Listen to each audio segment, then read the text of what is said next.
والسلام على رسوله الكريم وعلى آله وصحبه أجمعين أما بعد. أولا نتقدم إلى الله سبحانه وتعالى بالشكر الجزيل والامتنان الكثير على أنه منحنا هذه الفرصة الغالية والمناسبة السعيدة، فنرحب أساتذتي المحترم سعادة رئيس الحفلة الأستاذ ظفر الدين الندوي حفظه الله ورعاه من سويداء قلوبنا استقبالا حارا، ونشكره شكرا جزيلا بعواطف جياشة ومشاعر رقيقة تتدفق بالامتنان الكبير والتقدير اللائق بأنه شرفنا بقبول دعوتنا المتواضعة وشجعنا بقدومه الميمون. الآن أبدأ هذه الحفلة بتلاوة آية من القرآن الكريم، فأدعو الأخ المقرئ محمد سمامة فليتفضل وليتلو شيئا من القرآن الكريم.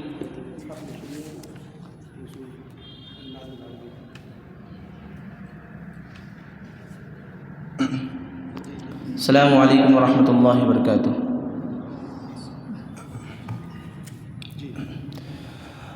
أعوذ بالله من الشيطان الرجيم.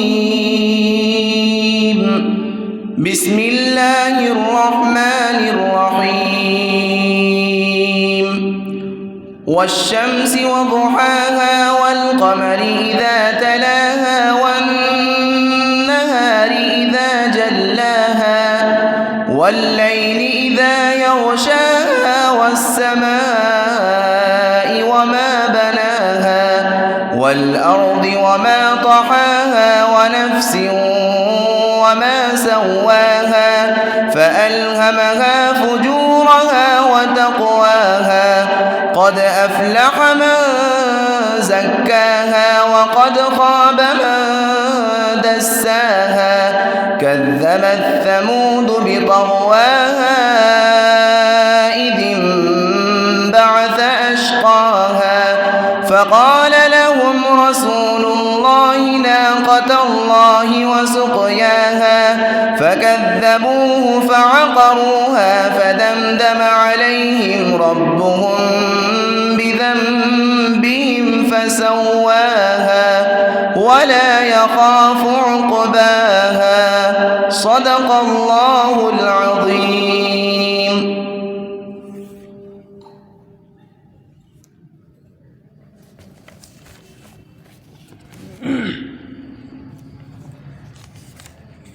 أيها الإخوة، قد سعدنا بتلاوة القرآن الكريم من الأخ المقرئ المجود، قد طيب الأجواء بطيوب القرآن الكريم وبصوته الشجي وتلاوته الجذابة. أيها الإخوة الأحبة، إن هذه الحفلة هي الحفلة الكتابية الشهرية ذات الجوائز، وهي تلخيص واختصار للموضوعات المحددة ثم تقديمه أمام الحفل الحضور.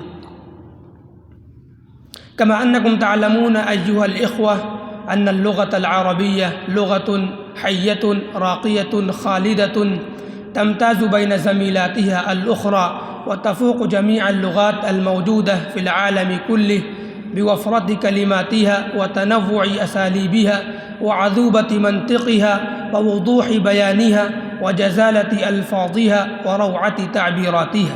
وإما لا مرية فيه أن اللغة العربية فذة وفريدة من نوعها، ومعنى ذلك أنها تتحلى بخصائص ومزايا كثيرة لا يحصيها العد، من أهمها أنها لغة السعة والثرى والمرونة والغنى، فهي تحتوي على 6,699,4 لفظ، فكأنها بحر ذاخر يعج بالدرر ويستخب باللآلي. ومن أبرز سمات اللغة العربية الاشتقاق الذي أتاح لها القدرة على وضع مصطلحات الحضارة القديمة والمصطلحات الحديثة، كما قال شاعر النيل نحو اللغة العربية: وسعت كتاب الله لفظا وغاية، وسعت كتاب الله لفظا وغاية، وما زغت عن آي به وعظاتي، فكيف أزيق اليوم عن وصف آلة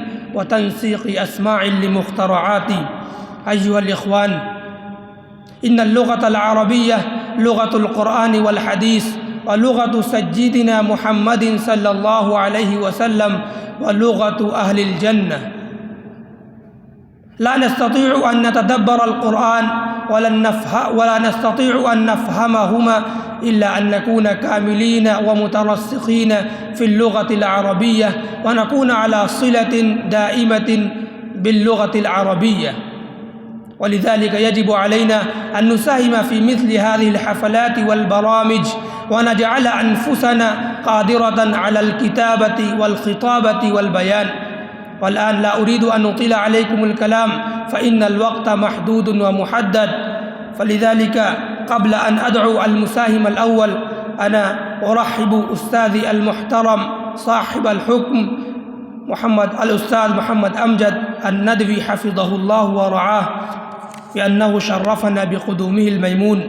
الآن أدعو المساهم الأول عادل معاذ من السنة الثانية العالية من قسم الألف،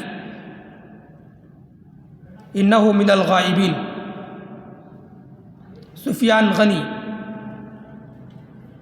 من السنة الثانية العالية من قسم الألف، إنه أيضا من الغائبين. كليم الدين فليتفضل وليقدم مقالته.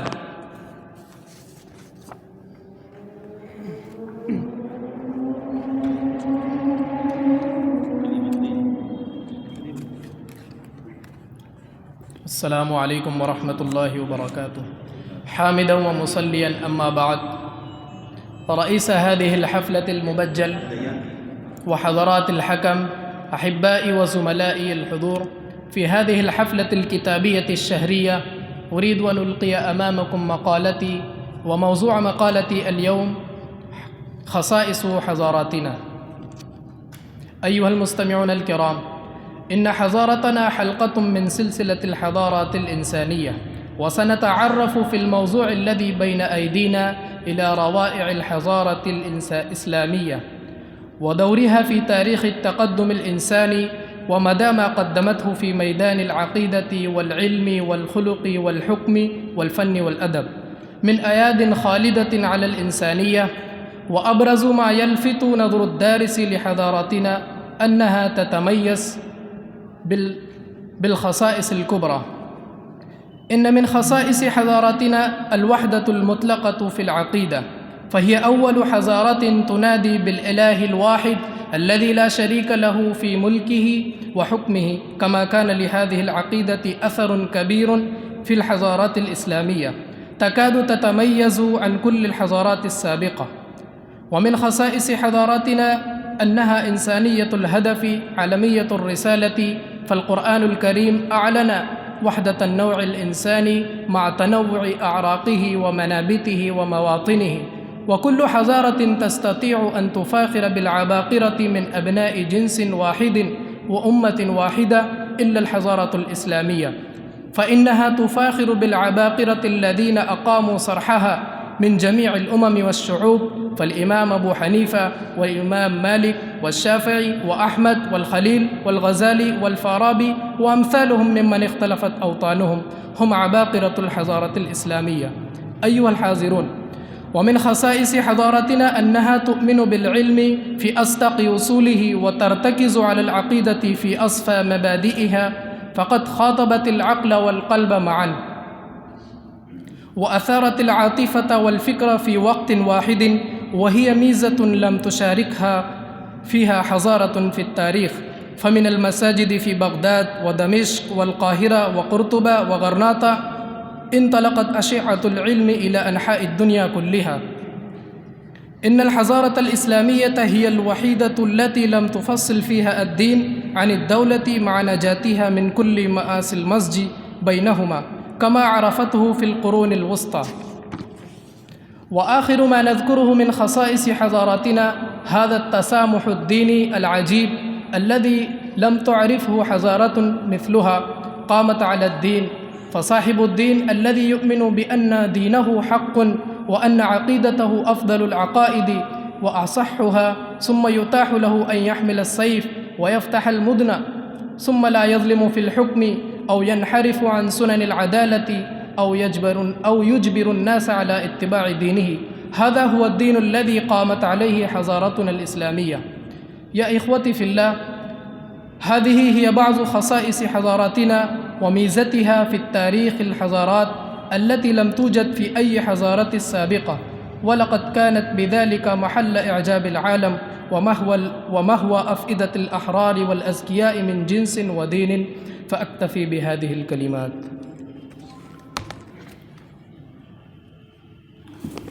أيها الإخوة، قبل أن أدعو المساهم الثاني ينبغي أن أخبركم بأن كل مساهم يعطى 3 دقائق فقط، فالجرس الأول يضرب على 2.5 دقيقة، والثاني على 3 دقائق، وبعد ذلك فيضان أكمل.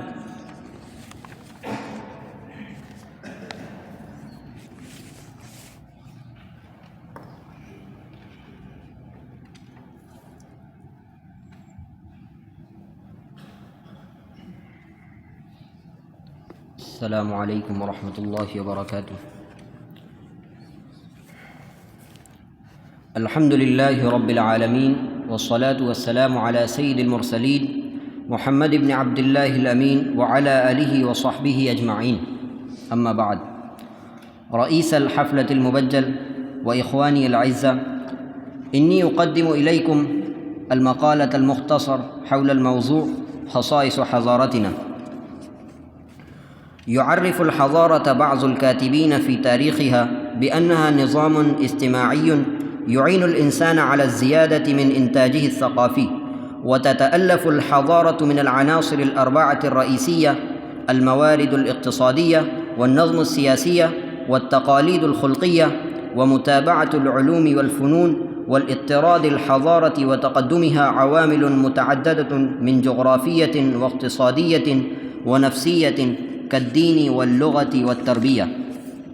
وحضارتنا حلقة من سلسلة الحضارات الإنسانية، وإنما نريد قبل أن نبدأ الحديث عن روائع هذه الحضارة أن نتحدث عن دورها الخطير في تاريخ التقدم الإنساني، ومدى ما قدمته في ميدان العقيدة والعلم والفن والأدب من آيات خالدة على الإنسانية في مختلف شعوبها وأقطارها. ومن خصائص حضارتنا الوحدانية المطلقة في العقيدة، فهي أول حضارة تنادي بالإله الواحد الذي لا شريك له في حكمه وملكه، كما كان لهذه العقيدة أثر كبير في الحضارة الإسلامية تكاد تتميز به عن كل الحضارات السابقة. ومن خصائص حضارتنا أنها إنسانية الهدف، عالمية الرسالة، فالقرآن الكريم أعلن وحدة النوع الإنساني مع تنوع إغراقه، وكل حضارة تستطيع أن تفاخر بالعباقرة من أبناء جنس واحدة وأمة واحدة إلا الحضارة الإسلامية، فإنها تفاخر بالعباقرة الذين أقاموا صرحها من جميع الأمم والشعوب، فالإمام أبو حنيفة ومالك والشافعي وأحمد والغزالي وأمثالهم ممن اختلفت أوطانهم هم عباقرة الحضارة الإسلامية.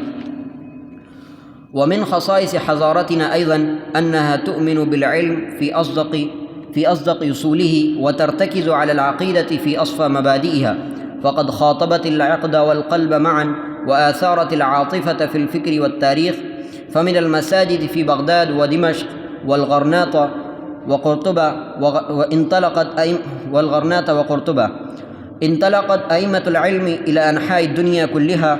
إن الحضارة الإسلامية هي الوحيدة التي لم تفصل فيها الدين عن الدولة، مع نجاتها من كل مآسي المزاح بينهما، كما عرفته أوروبا في القرون الوسطى. أكتفي بهذه الكلمات.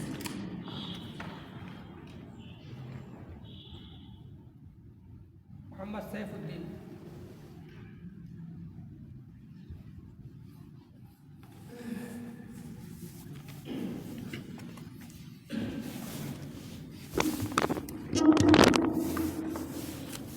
السلام عليكم ورحمة الله وبركاته. حامدا ومصليا عما بعد. رئيس الحفلة المؤقر وحضرات الحكم والمستمعون الكرام، إني أريد أن ألقي أمامكم مقالة حول خصائص حضارتنا.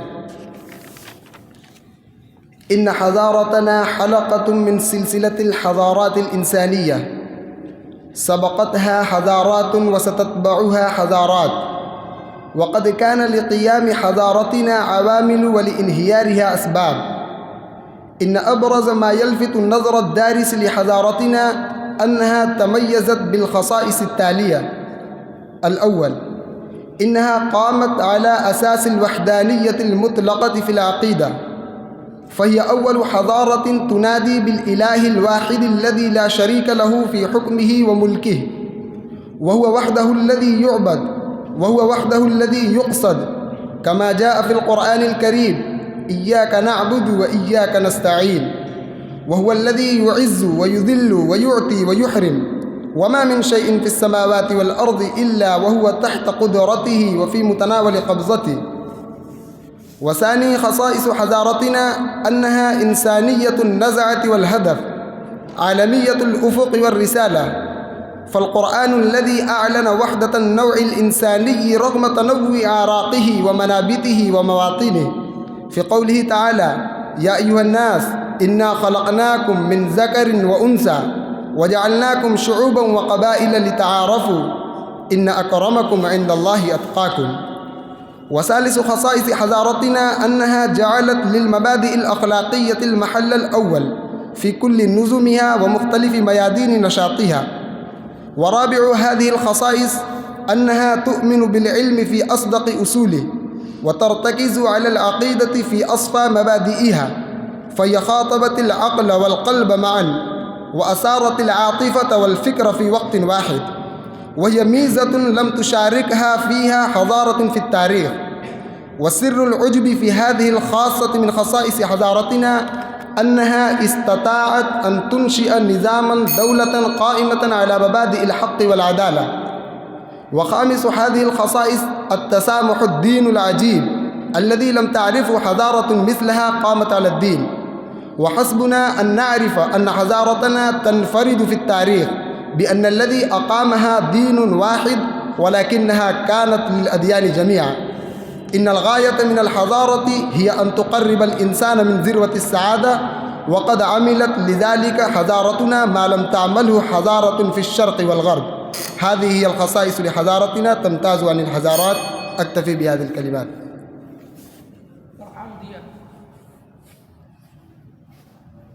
إنه من الغائبين وفي غيبوبته محمد طفيل، فليتفضل.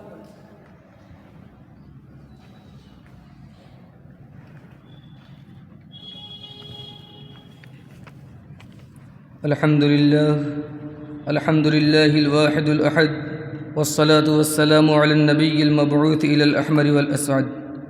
أيها الحضور، إني أريد أن ألقي مقالة حول خصائص حضارتنا. يعرف الحضارة بعض الكاتبين في تاريخها بأنها نظام اجتماعي يعين الإنسان على الزيادة في إنتاجه الثقافي. وتتألف الحضارة من العناصر الأربعة الرئيسية: الموارد الاقتصادية، والنظم السياسية، والتقاليد الخلقية، ومتابعة العلوم والفنون. أنها قامت على أساس الوحدانية المطلقة في العقيدة، فهي أول حضارة تنادي بالإله الواحد الذي لا شريك له في حكمه وملكه. هو وحده الذي يعبد، وهو وحده الذي يقصد. إياك نعبد وإياك نستعين. وهو الذي يعز ويذل ويعطي ويحرم، وما من شيء في السماوات والأرض إلا هو تحت قدرته وفي متناول قبضته. فثاني خصائص حضارتنا أنها إنسانية النزعة والهدف، عالمية الأفق والرسالة. فالقرآن الذي أعلن وحدة النوع الإنساني رغم تنوع أعراقه ومنابته ومواطنه، في قوله تعالى: يا أيها الناس إنا خلقناكم من ذكر وأنثى وجعلناكم شعوبا وقبائل لتعارفوا إن أكرمكم عند الله أتقاكم.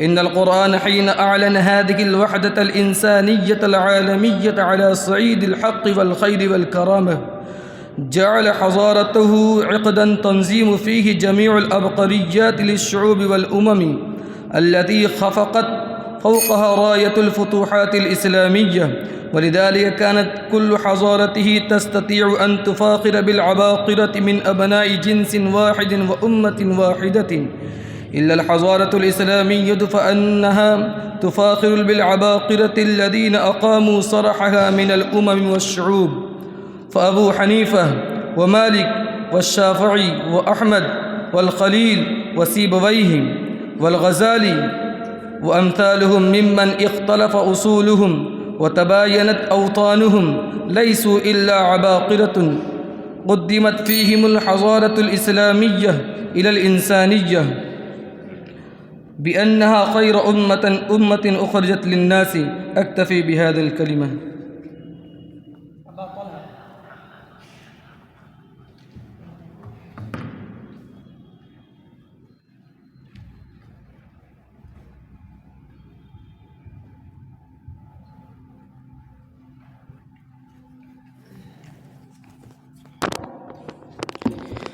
وبه نستعين، وبعد. رئيس الحفلة المؤقر، صاحب الحكم، وحضرات المستمعين، تدور مقالتي معكم اليوم في هذه الحفلة النورانية خصائص الحضارة الإسلامية. أيها المستمعون الكرام، تعرف خصائص حضارتنا الإسلامية بأنها ما جاء به الإسلام للبشرية من قيم ومبادئ وقواعد للمضي قدما نحو الشأن المرتفع والحياة السامية الفضلي، وبالتالي التقدم والتطور في الجوانب المادية والمعنوية التي تسهل على الإنسان حياته وتنظمها. وكما يمكن تعريف الحضارة الإسلامية بأنها حصيلة امتزاج الشعوب العربية وغير العربية التي اغتنمت الإسلام وثقافاتها، وكما هو نحتاج لالتفات الحضارات والثقافات التي شملتها الفتوحات الإسلامية حول بعضها البعض، واتباعها المنهج الإسلامي بتطبيق مبادئه وقيمه. واتصفت الحضارة الإسلامية عندما بلغت ذروتها بالتقدم بأنها العصر الذهبي للإمام، وكان ذلك منذ منتصف القرن الثامن وحتى القرنين الرابع والخامس عشر للميلاد. وشهدت الحضارة الإسلامية خلال هذه الفترة تقدماً في المجالات العلمية والتجارية والهندسية والاقتصادية وغيرها. أنواع الحضارة الإسلامية: تصنف الحضارة الإسلامية إلى عدة أنواع، وهي حضارة التاريخ، تسمى أيضاً حضارة الدول، وهي تلك التي جاءت بها الدول الإسلامية سعياً لرفع الشأن الإنساني وتقديم الخدمة له، وشملت المجالات الزراعية والصناعية والتعليم، وركزت على طبيعة العلاقة بين الدولة الإسلامية والدول الأخرى. الحضارة الإسلامية الأصلية: قام هذا النوع من الحضارات خصيصاً لتقديم الخدمة للإنسان بكافة أشكالها، وتشتمل على ما أتى به الدين الإسلامي من عقيدة وسياسة واقتصاد وتربية وقضاء. أختتم مقالتي نظرا إلى ضيق الوقت وبعد ذلك آصف خان.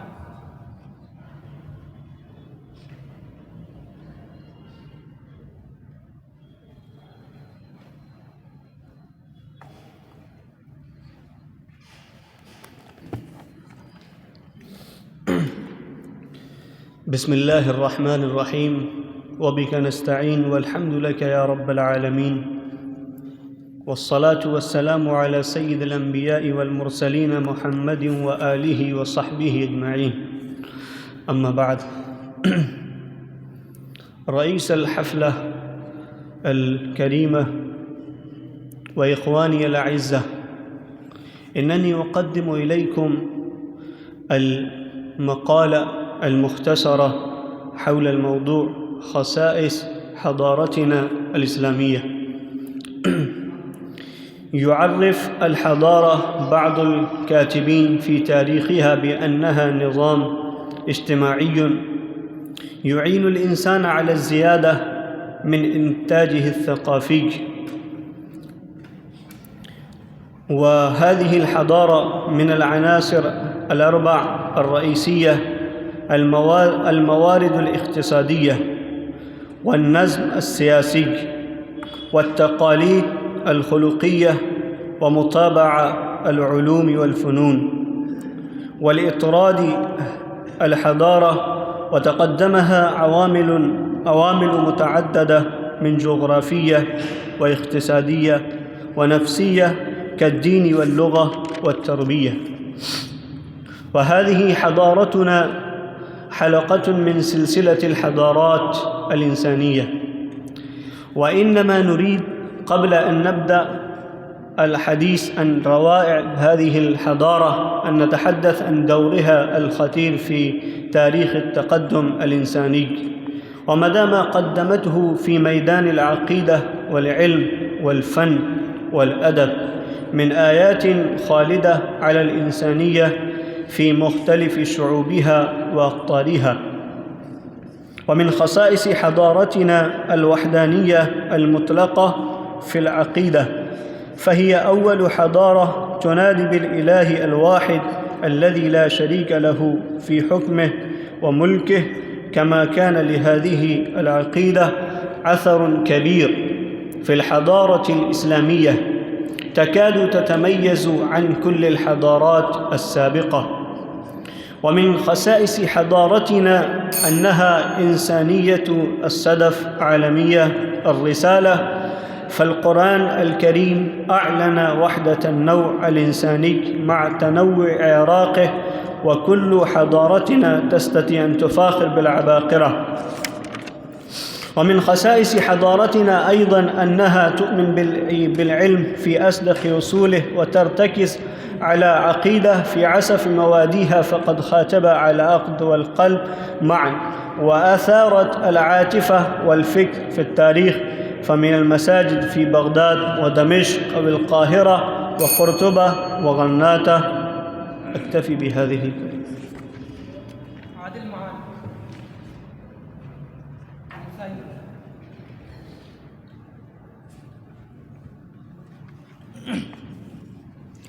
إن الحمد لله والصلاة والسلام على رسول الله وعلى من اتبع الهدى، أما بعد.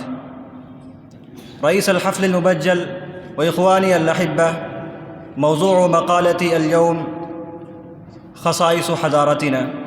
أيها الإخوة الأفاضل، إن الحضارة الإسلامية قد أدت دورا خطيرا في تاريخ التقدم الإنساني.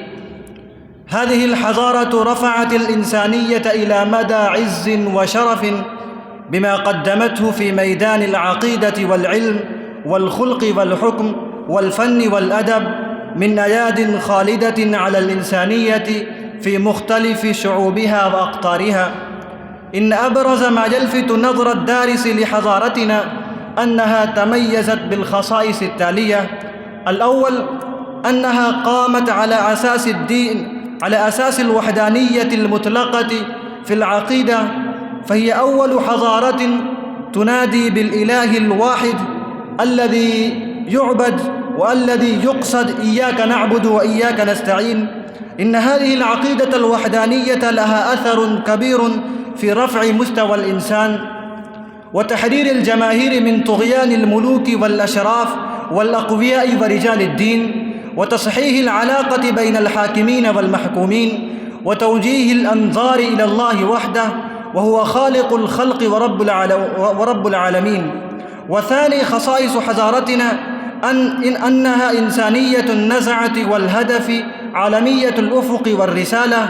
لقد أعلن القرآن الكريم: يا أيها الناس إنا خلقناكم من ذكر وأنثى وجعلناكم شعوبا وقبائل لتعارفوا إن أكرمكم عند الله أتقاكم. فهذه الحضارة قد قدمت نموذجا عمليا صالحا للعدل والمساواة بين الإنسان والإنسان، فالحياة الإنسانية تستطيع أن تعيش آمناً مطمئناً تحت هذه الحضارة الإسلامية. والحضارات الأخرى مثل الغربية والهندوسية البرهمية وغيرها بعيدة عن هذه الميزة، لأن هذه الحضارات قد وقعت بين إفراط وتفريط في المعاملة بين الإنسان والإنسان. وثالث خصائص حضارتنا أنها جعلت للمبادئ الأخلاقية المحل الأول في كل نظمها ومختلف ميادين نشاطها، وهي لم تتخلى عن هذه المبادئ قط. هذه هي بعض خصائص حضارتنا وميزاتها في تاريخ الحضارات، وحسبنا أن نعرف أن حضارتنا تنفرد في التاريخ بأن الذي أقامها دين واحد، ولكنها كانت للأديان جميعا. أكتفي بهذه الكلمات.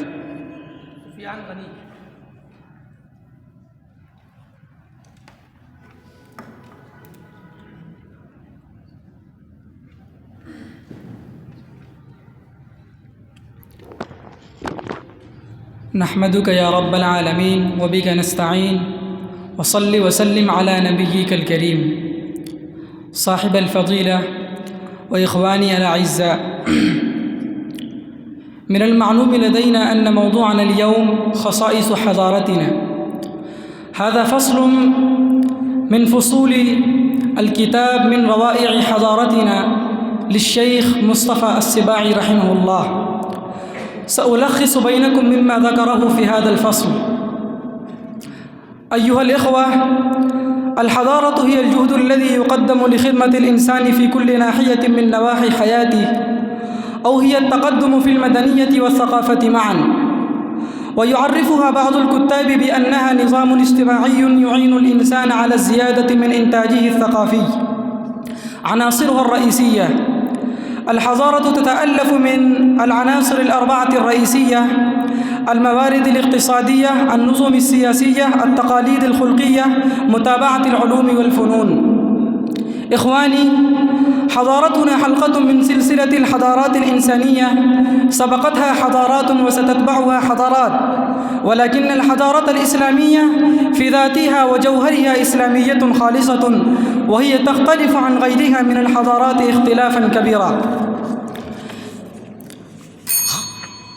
قيامها على أساس الوحدانية المطلقة في العقيدة، فهي أول حضارة تناهي بالإله الواحد: إياك نعبد وإياك نستعين. والثاني أنها إنسانية النزعة والهدف، عالمية الأفق والرسالة، فالقرآن الكريم يقول: يا أيها الناس إنا خلقناكم من ذكر إلى آخر الآية. والثالث أنها جعلت للمبادئ الأخلاقية المحل الأول في كل نظمها ومختلف ميادين نشاطها، ولم تجعلها وسيلة لمنفعة دولة أو جماعة أو أفراد. الرابع أنها تؤمن بالعلم في أصدق وصوله وترتكز على العقيدة. هذه هي بعض خصائص حضارتنا في تاريخ الحضارات. أكتفي بهذه الكلمات.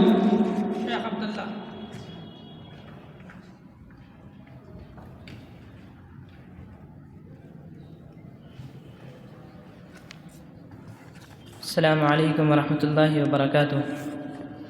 الحمد لله رب العالمين، والصلاة والسلام على سيد المرسلين وعلى آله وأصحابه الغر الميامين، أما بعد. قال الله تعالى في كتابه الحكيم: أعوذ بالله من الشيطان الرجيم، بسم الله الرحمن الرحيم. إن الدين عند الله الإسلام، ومن يبتغي غير الإسلام دينا فلن يقبل منه وهو في الآخرة من الخاسرين. صدق الله العظيم. وقال رسول الله صلى الله عليه وسلم: الإسلام يعلو ولا يعلى عليه. رئيس الحفل المعطر وإخوتي الأحبة، هذه حقيقة واضحة تاريخية. كانت لكل أمة من الأمم حضارتها الخاصة بها، كذلك لأمتنا الإسلامية حضارتها الخاصة بها، والتي تنفرد بها عن سائر الحضارات، وذلك بجمعها بين قيم الروح والمادة، وبين حاجات الإنسان المادية وحاجته التعبدية من غير فصل بينهما. فهناك خصائص جمة عظيمة فسأذكر إن شاء الله عدة منها فخذوا على سبيل المثال. فخصيصتها الأولى هي الربانية ترتبط بالفكر الإسلامي الذي ترتبط جذوره بالله سبحانه وتعالى، فتستقيم من خلالها الحياة الإسلامية على هذا الأساس. والخصيصة الثانية هي الإنسانية، الإنسان بغض النظر عن انتمائه أو لونه أو عرقه له وزن وتكريم في الحضارة الإسلامية، وهو ميدان واسع لعمل الدعاة، فالإسلام يكفل الحقوق للبشر جميعا، فمتى أدوا ما عليهم من واجبات فلهم في الإسلام حقوق. واكتفي بهذه الكلمات، والسلام عليكم ورحمة الله وبركاته.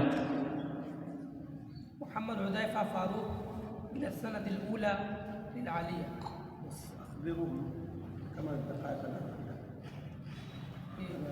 المحدد فقط دقيقتين إن شاء الله. يعطى لكل مساعد دقيقتان فقط.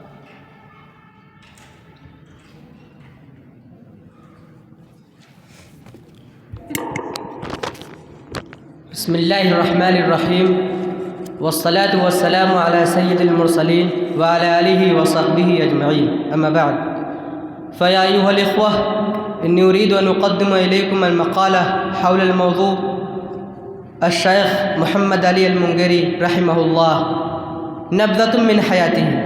ينتهي نسب الإمام الرباني في الشيخ السيد محمد علي المنقري إلى الشيخ عبد القادر الجيلاني، وكان أبوه الشيخ عبد العلي، وولد الشيخ محمد علي المنقري في 3 شعبان سنة 62 و100 وألف المصادف 82 يوليو سنة 46 و18 مسيحيا في كتولي. ولم يبلغ الشيخ محمد علي المنقري على 2 حتى لبى الله أبوه عز وجل، فنشأ في كنف جده السيد غوث علي وعمه السيد ظهور علي. قرأ كثير الكتب المنهجية على الشيخ لطف الله العليقري، وبعدها على المفتي عناية أحمد.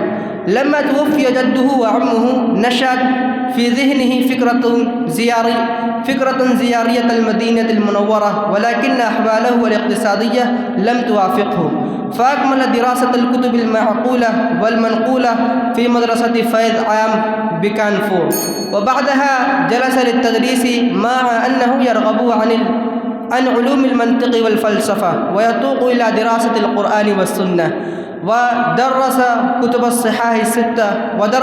الصحاح الستة حرفا عند الشيخ لطف الله. نال تربية روحية في صغر سنه عند الشيوخ الأجلة، وفي الأخير كسب من عناية توجيهات الشيخ فضل الرحماني جنج مرادابادي والحاج إمداد الله المهاج المكي، واستفاد من المحدث الكبير الشيخ أحمد علي السهرانفوري. أكتفي بهذه الكلمات، وآخر دعوانا الحمد لله رب العالمين. بعد ذلك حسان عمر.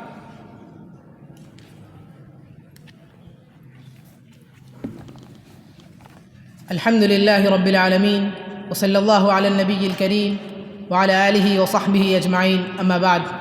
رئيس الحفلة الموقر وحضرات الحكم وإخواني في الله، أود أن ألقي أمامكم كتابة من ترجمة الشيخ المؤسس لندوة العلماء مولانا سيد محمد علي المنجيري رحمه الله. أيها الحاضرون، إن رؤية أولئك العلماء الأعلام الذين تولوا تأسيس ندوة العلماء إنما كانت واضحة وعميقة للغاية، فقد رأوا ببصيرتهم المؤمنة أن المسلمين في الهند بوجه عام وفي العالم الإسلامي كله بوجه خاص إنما يحتاجون في تلك الظروف الحالكة التي عاشوها أيام الاستعمار إلى إعادة الثقة بالدين وحضارته إليهم. وقد تفطن مؤسس ندوة العلماء وفي مقدمتهم الشيخ الكبير مولانا سيد محمد علي المنجيري رحمه الله. ولادته السعيدة: ولد الشيخ مولانا سيد محمد علي المنجيري ابن السيد عبد العلي اليوم 3 من شهر شعبان سنة 62 و200 وألف من الهجرة، وينتهي نسبه إلى الشيخ عبد القادر الجيلاني. وكان من أعماله المجيدة وساحة المسيحيين الأخرى أن يمكن إبدال الذهن لليتامى المسلم والفقراء وإطعاما وتعليما، ولهذا كان مسيس الحاجة أن تقام مكاتبا ودورا لليتامى بها يمكن وقاية الأمة من الارتداد. نظرا إلى ذلك أسس مولانا سيد محمد علي المنجيري دار اليتامى إسلامية بكانفور، وتوفي مولانا سيد محمد علي المنجيري اليوم 10 من شهر ربيع الأول سنة 46 و300 وألف. أكتفي بهذا القدر من الكلمات وآخر. أنا الشاهد من السنة الأولى العالية إنه من الغائبين وفي غيره. النادي الآخر على أساس واحد الثالث يكون جاهز مباشرة يأتي هنا لكي لا نتأخر. بعد أنا الشاهد منهاج الدين، وبعد ذلك محمد ثمامة فليستعد وليجلس خلف المنصة. السلام عليكم ورحمة الله وبركاته. نحمده ونصلي على رسوله الكريم، أما بعد. رئيس هذه الحفلة وأستاذي الأحبة وإخواني في الله، إني أريد أن ألقي أمامكم مقالتكم حول الموضوع ترجمة الشيخ محمد علي المنجيري. تعرفه: يقول العلامة الشيخ سيد أبو الحسن علي الحسني الندبي من عباقرة هذه العصر العالم الرباني الشيخ سيد محمد علي المنجيري، الذي كان نموذجا مثاليا في الجامعية والاعتدال، ولا يوجد له نظير في هذا العصر الربانية وحب الله تعالى واتباع سنة الرسول صلى الله عليه وسلم واستقامة دينه وحرقة القلب في نشر الإسلام وتوجيه الأمة إليه وعلو الحمة والطموح ونضارة الفكر والجراعة الإيمانية ونور القلب والفراسة الإيمانية. ولادته: فولد الشيخ محمد علي المنجيري في 3 شعبان سنة 62 و12 من الحجرة. تعليمه وتربيته: ولم يبلغ الشيخ محمد علي 2 حتى توفى والده، فنشأ في كنف جده السيد غوث علي وعمه السيد ظهور علي. قرأ أكثر الكتب المنهجية على الشيخ لطف الله علي قري، وبعدها على المفتي عناية الله أحمد. لما بلغ من عمره 10 سنوات أو 12 سنة توفى جده وأمه رحمه الله تعالى، فلاقي عالما ربانيا اسمه الشيخ عبد الله، صرف عنايته إلى التعليم مرة ثانية، وانضم إلى طلاب مدرسة فيض عام القدامى بكانفور. أكتفي بهذه الكلمات. محمد ثمامة وبعده نفيس الرحمن.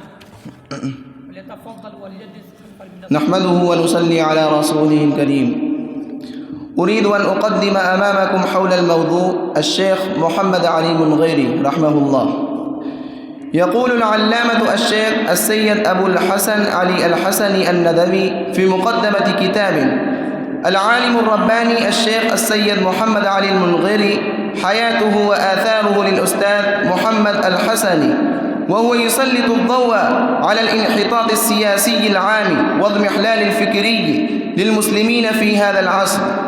من عباقرة هذا العصر العام عالم الرباني الشيخ السيد محمد علي المنغيري، الذي كان نموذجا مثاليا في الجامعية والاعتدال، ولا يوجد له نظير في هذا العصر في الربانية وحب الله تعالى واتباع سنة الرسول صلى الله عليه وسلم والاستماتة فيه، حرقة القلب في نشر الإسلام وتوجيه الأمة إليه، وعلو الهمة والطموح ونضارة الفكر والجراءة الإيمانية ونور القلب والفراسة الإيمانية. ينتهي نسب الإمام الرباني الشيخ السيد محمد علي المنغيري إلى الشيخ عبد القادر الجيلاني. كان من أجداده الشيخ حبيب الله الملتاني، وابنه السيد أبو بكر من ملتان إلى مديرية مضفى النغر منذ 3 قرون و50 عاما، وأقام قريبا من كتولي، ثم هاجر جده الشيخ السيد غوث علي من مضفى النغر إلى كانفور وسكن فيها، وكان أبوه الشيخ عبد العلي، فولد هنا الشيخ محمد علي المنغيري. لما بلغ من عمره 10 سنوات أو 12 سنة توفي جده وعمه رحمه الله تعالى، فنشأت في ذهنه فكرة زيارة المدينة المنورة بكل شدة، حينما رأى العالم الرباني الشيخ السيد محمد علي المنغيري أن علماء عصره يركزون على التعليم الديني. أكتفي بهذه الكلمات. نفيس الرحمن إنه من الغائبين، وبعده شعيب أرمان إنه أيضا من الغائبين، وبعده محمد مسعود من السنة الخصوصية الثانية. هذا المساهم ليس موجود أيضا. وبعده أنس قمر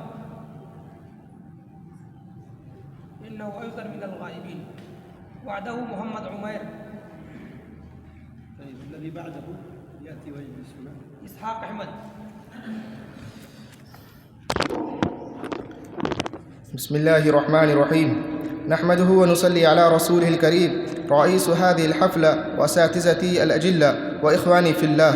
أقدم أمامكم مقالة حول الموضوع ترجمة الشيخ سيد محمد علي المنغيري. تعرفه: يقول العلامة والشيخ سيد أبو الحسن علي الحسني الندوي من عباقرة هذه العصر العالم الرباني والشيخ سيد محمد علي المنغيري، الذي كان نموذجا مثاليا في الجامعية والاعتدال، ولا يوجد له نظير في هذا العصر في الربانية وحب الله تعالى واتباع سنة رسول صلى الله عليه وسلم والاستماتة فيه، حرقة القلب في نشر الإسلام وتوجيه الأمة إليه بعلو الهمة والطموح ونزارة الفكر والجراءة الإيمانية ونور القلب والفراسة الإيمانية. بلادته ونسبه: فولد الشيخ محمد علي المنغيري في 3 شعبان المعظم 62 و1200 من الهجرة. ينتهي نسب الإمام الرباني الشيخ سيد علي المنغيري إلى الشيخ عبد القادر جيلاني. كان من أجداده الشيخ حبيب الله الملتاني، وابنه سيد أبو بكر بائع الجلود. نزح السيد أبو بكر من ملتان إلى مديرية مظفرنجر منذ 3 قرون 50 عاما، وأقام قريبا من كتولي، ثم هاجر جده الشيخ السيد غوث علي من مظفرنجر إلى كانفور تعليمه وتربيته. ولم يبلغ الشيخ محمد علي 2 حتى توفي والده، فنشأ في كنف جده سيد غوث علي وعمه سيد ظهور علي. قرأ أكثر الكتب المنهجية على الشيخ لطف الله علي كرهي، وبعثها على المفتي عناية أحمد لما بلغ من عمره 10 سنوات أو 12 سنة توفي جده وعمه رحمه الله تعالى. فلقي عالما ربانيا اسمه الشيخ عبد الله، صرف عناية إلى التعليم مرة ثانية وانضم إلى طلاب المدرسة فإذا عام القدامى بكانفور، وأكمل دراسة الكتب المعقولة والمنقولة، واشتغل بتدريس الطلاب. كذلك لم تكن نفسه تأبى علوم المنطق والفلسفة وتشتاق إلى دراسة القرآن والسنة النبوية. وكان في إنشاء هذا الذوق مساهمة كبيرة للعالم الرباني فضل الرحمن بن برادبادي. تأليس للندوة: حينما رأى العالم الرباني والشيخ سيد محمد علي المنغيري أن علماء عصره يركزون على التعليم الديني فقط، لا يلتفتون كليا إلى العلوم، وإن انقطاعهم عنها يكون أشد ضررا، فدعا إلى الجمع بين الدين والدنيا حسب متطلبات العصر. وبدأ حركة ندوة العلماء بتوجيه من كبار علماء بلاده، وعقد لها ندوات ودورات سنوية، فانضم إليها كبار اتباع الشيخ فضل الرحمن بن برادبادي وتلامذة الشيخ لطف الله العلي كرهي، ولا سيما العلامة شبل النعماني. كان العلامة سيد محمد علي المنغيري أول من اقترح لإنشاء ندوة العلماء، وقد اتفق بعد مشورة أن تؤسس مؤسسة تعليمية وتربوية. اتفق بهذه كلمات. إسحاق أحمد، وبعده عاقب نبي. حامدا ومصليا أما بعد. أيها الإخوة، أريد أن أقدم أمامكم مقالة حول الموضوع ترجمة الشيخ محمد علي المنغيري. ولادته: ولد الشيخ محمد علي المنغيري في اليوم 3 من شعبان 62 و1200 سنة في كانفور. توفي والده وهو ابن 2. نسبه الزكي: السيد محمد علي بن سيد عبد العلي بن سيد غوث علي، وانتهى نسبه إلى الشيخ محي الدين عبد القادر جيلاني رحمه الله رحمة واسعة. دراسته: تعلم أولا من جده، وتعلم القرآن من عمه ظهور علي، والفارسية من سيد عبد الواحد بالكرامي. بدأ القرآن يحفظ، ولكن انقطعت هذه المرحلة بسبب المرض، وأكمل دراسته من مولانا لطف الله علي جرا ومفتي عناية علي كاكوري، ثم ذهب إلى مدرسة فيض عام بإماء حافظ إمام الدين لتعلم اللغة العربية سنة 77 و1200، ثم سافر إلى مولانا فضل الرحمن كنج مراد آبادي وبايعه وأخذ إجازة كتب الحديث من أحمد علي سهرنفوري، ثم بدأ بعد الرجوع من كنج مراد آباد إلى كانفور يدرس في مسجد، وبعد ذلك درس في مدرسة فيض عام بطلب مزيد من مديرها بعد أشهر أصابها المرض المزني وبه ترك التدريس، ولكن بعد صحته تدرس مرة ثانية فيها الحديث 3 سنوات، وعقد اللجنة الثقافية في كانبور لغرض المؤاخاة الإسلامية بين علماء وأهل العصر الجديد، ثم أسس دار العلوم التابعة لندوة العلماء بعد كثير التدبر والتفكر، وجعل أول مدير لدار العلوم، وبه بلغ ذكر دار العلوم وصيتها إلى أنحاء العالم في أكثر مناطق. قدس الله سره وآمين، وآخر دعوانا أن الحمد لله رب العالمين. عاقبنا به وبعده تاريخ اختر. السلام عليكم ورحمة الله وبركاته. الحمد لله وكفى والسلام على عباده الذين اصطفى. أما بعد، أريد أن ألقي أمامكم مقالة وجيزة عن إمامنا سماحة الشيخ سيد علي مغيري رحمه الله تعالى. يقول علامة الشيخ السيد أبو الحسن علي الحسني ندوي رحمه الله تعالى في مقدمة كتاب العالم رباني الشيخ سيد محمد علي مغيري رحمه الله تعالى: حياته وآثاره للأستاذ محمد الحسني، وهو يسلط ضوء على الاقتطاع سياسي عام واضمحلال الفكر للمسلمين في هذا العصر من إباقرة هذا العصر العالمي الرباني الشيخ سيد محمد علي مغيري رحمه الله تعالى، الذي كان نموذجا مثاليا في جامع والاعتدال، ولا يوجد له نظر في هذا العصر في ربانية وحب الله تعالى واتباع سنة رسول الله صلى الله عليه وسلم. حرقه القلب في نشر الإسلام وتوجه الأمة إليه وعلوم ونظارة الفكر وجرارة الإيمانية ونور القلب وفراسة الإيمانية. نسب الإمام رباني الشيخ سيد محمد علي مغيري رحمه الله تعالى إلى الشيخ عبد القادر جيلاني كان من أجداده الشيخ حبيب الله الملتاني، وابنه السيد أبو بكر من الملتاني إلى مديرة مظفر نغر منذ 53 عاما، وأقام قريبا من قتول، ثم هاجر جده الشيخ سيد قوثة على مظفر نغر إلى كانفور وسكن فيها، وكان أبوه الشيخ عبد العلي فولد هنا الشيخ محمد علي المغيري. لما بلغ من عمر 10 سنوات أو 12 سنة توفى جده وعمه رحمه الله تعالى، فنشأت في ذهن وفكره زيارة المدينة المنورة بكل شدة. أيها الإخوة المؤمنون، حينما رأى العالم الرباني الشيخ سيد محمد علي المغيري أن العلماء عصره يركزون على التعليم الديني فقد لا يلتفتون كليا إلى العلوم الدينية. أكتفي بهذا الكلام.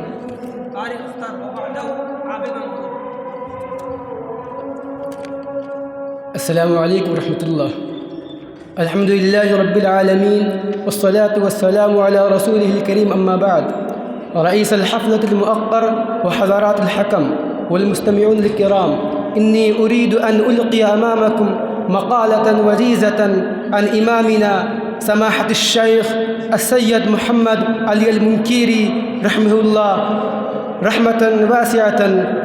كان محمد علي المنكيري عالما مسلما هنديا ومؤسس ندوة العلماء وأمين الأول لدار العلوم الحياة الابتدائي والتعليم. ولد محمد علي المنكيري في كانفور. اسمه ونسبه محمد علي بن عبد العلي بن غاث علي إلخ. تعلم قراءة القرآن من عمه ظهور علي، وتعلم الفارسية من عبد الواحد بلجرامي. كان هو طالب مدرسة فيض عام في كانفور. تعلم هناك على عناية أحمد الكاكوربي وسيد حسين شاه ولطف الله علي جراحي. مساره المهني ولضيفي. بدأ محمد علي المنكيري يدرس في المسجد، وبعد ذلك دعاه عميد المدرسة فيض عام للتدريس. درس محمد علي المنكيري هناك أشهرا أعماله الأدبية: الرد على الأحمدية، ناقش محمد علي المنكيري مع الأحمدية، كتب الكتب والمقالات أكثر من 100، وكتب فيصل السماني في 3 مجلدات. ومن كتبه الأخرى في هذه الشان شهادة الأسماني، ودشم الهدايات، وميار السادات، وحقيقة المسيح، وتنسيه رباني. الوفاة: توفي محمد علي المنكيري في منغير، ودفن في الزابة الرحمن في منكير. أكتفي بهذه الكلمات. عابد منصور ليس موجود.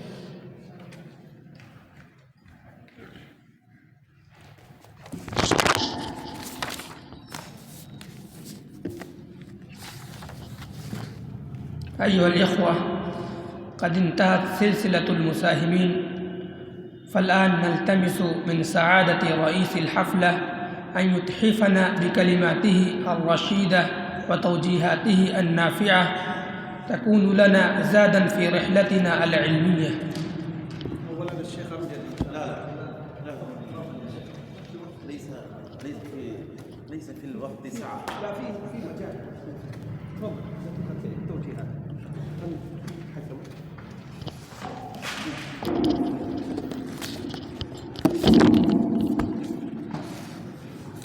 الحمد لله رب العالمين، والصلاة والسلام على سيد المرسلين. رئيس الحفلة، إخوتي وطلابي، هذه مناسبة سارة. إنكم ألقيتم بهذه المناسبة المحاضرات القيمة، ولكن في هذه المحاضرات تكرارا، ولأجل ذلك سمعت الموضوع المحدد ليس فيه تعبير مختلف. علينا أن نستعد مقالتنا باستعداد كامل، لأن النادي العربي أتاح لنا هذه الفرصة القيمة الثمينة، لأن دار العلوم ندوة العلماء تهيأت لكم هذه المنصة وهذه المواقع لتكونوا قائدين، لتكونوا ناصرين لدين الإسلام، لتكونوا حماة للإسلام. عليكم أن تعدوا الأمانات بتحقيقها وآدابها الأصلية، فعليكم أن تعدوا الموضوع حقها. ليس في هذا الوقت سعة، ولأجل ذلك أكتفي بهذه الكلمات،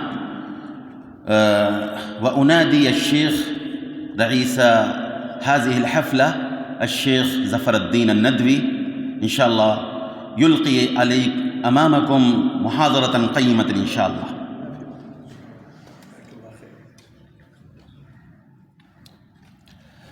السلام عليكم ورحمة الله وبركاته.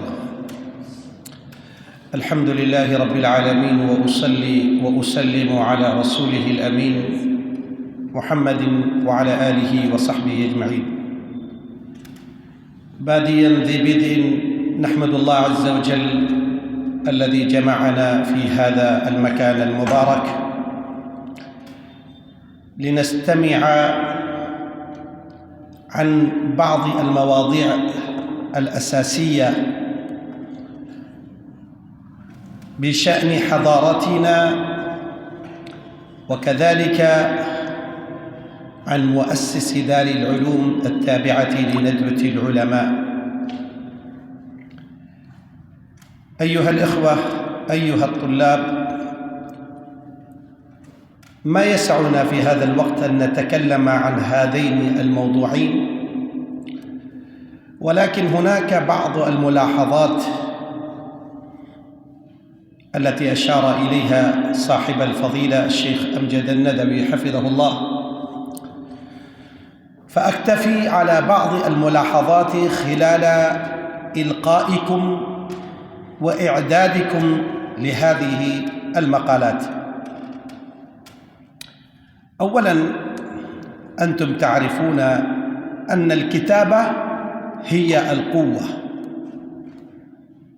يقول أهل العلم أن الكتابة هي القوة، ولذلك تجد في تاريخ الأمم هناك كثير من الكتاب غيروا مجرى التاريخ بكتاباتهم، لأن في كل زمان كان للإعلام دور كبير جدا، فلذلك الكتابة تحتاج العناية الخاصة.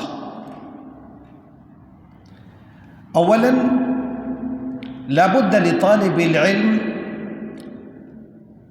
أن يتعلم ويتعرف على أصول وأسس الكتابة. مع الأسف الشديد كما أشار إليه أخونا الشيخ أمجد أن كثيرا من الطلاب كأنهم نقلوا من مكان واحد، نسق لصق. تعرفون أن الآن الذين خاصة يمارسون الكمبيوتر والكتابة على الكمبيوتر، الاختصار نسق لصق، ليس فيه أي جهد، فهذا لا يؤثر. التأثير أيها الشباب عندما تفكر وتكتب بعباراتك. أحد الشباب جزاه الله خير أمامنا اجتهد في هذا الباب، وأنا صراحة عجبني، فاجتهدوا في إعداد المقال من نواحي عديدة. أول شيء اختيار الموضوع ومحتوياته. هذا الموضوع لابد تكون دقيقة، وهذا يحتاج أيها الإخوة أن تقرأ كثيرا. لكتابة صفحة واحدة قد تحتاج أن تقرأ 100 صفحة، أما النسق لصق ما يحتاج شيء، أسهل طريق، ولكن ما تستفيد. الأمر الثاني أيها الإخوة، إذا أتيت لإلقاء كلمة أو محاضرة أو درس فأيضا لا تكون نسخ لصق. كيف؟ أريد أن ألقي عن موضوع محدد. لا يا شباب، هذا الزمان قد تولى، خلاص ما بقي. يا أخي الكريم، تستطيع أن تبدأ بأسلوب جديد، ما المانع؟ ليس بشرط أن تقول أريد أن أتحدث، هذا أسلوب قديم، أسلوب دارج، أسلوب ممل. لذلك عندنا في فن الخطابة يقولون في فن الخطابة شيء اسمه استهلال. الوقت ضيق جدا ولا أريد أن تأخروا على الصلاة، ولكن عبد الله طيب يأتيه الخير من الله. طيب بس أكمل ثواني بس. فأريد أيها الشباب كلمة الاستهلال. ما معنى الاستهلال؟ أي أن تبدأ محاضرتك كلمتك بأسلوب جذاب، بأسلوب جديد، قد يكون خلال السؤال. هذا أمر مهم جدا، ليس بشرط نفس الأسلوب نفس الكلمات، هذا قال وهذا قال هذا يمل، فتختار كلمات جديدة، أسلوب جديد. الأمر الثاني كذلك أيها الإخوة، وهذا عندما تأتي تلقي كلمة وتضع رجلك على رجل هنا، ما هذا؟ هذه السفاهة. وأيضا حمد الله جل وعلا وشكره لا بد أولا، لا تقول وبه أستعين، من تستعين؟ ما يصلح هذا الكلام. فلذلك لا بد لطالب العلم أن يعتني نظرا لضيق الوقت لكي تدركوا الصلاة. أكتفي على هذا القدر، وإلا هذا الفن يحتاج المحاضرات، يحتاج الدروس لكي يلقى أمامكم. وأكتفي بهذا القدر. أسأل الله سبحانه وتعالى أن يبارك في هذا المجلس وجعلنا نافعين. أما الآن فنعلن عن المساهمين. أولا الأخ الشيخ عبد الله.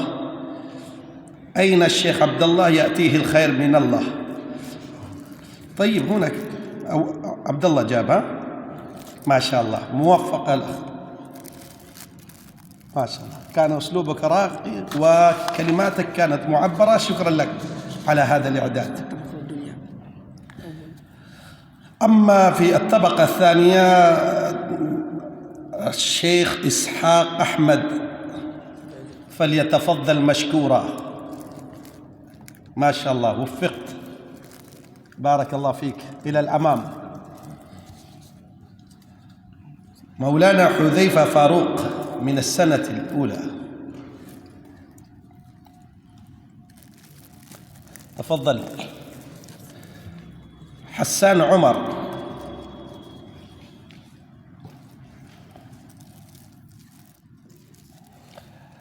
أيضا يا شباب، إذا قيل لكم الوقت فقط دقيقتين بدل 3، فإذا كنت قارئا عدة مرات وحافظا لهذا المقال تستطيع أن تلخص ما هو أهم وتذكر ما هو أهم فالأهم لكي يشمل الموضوع.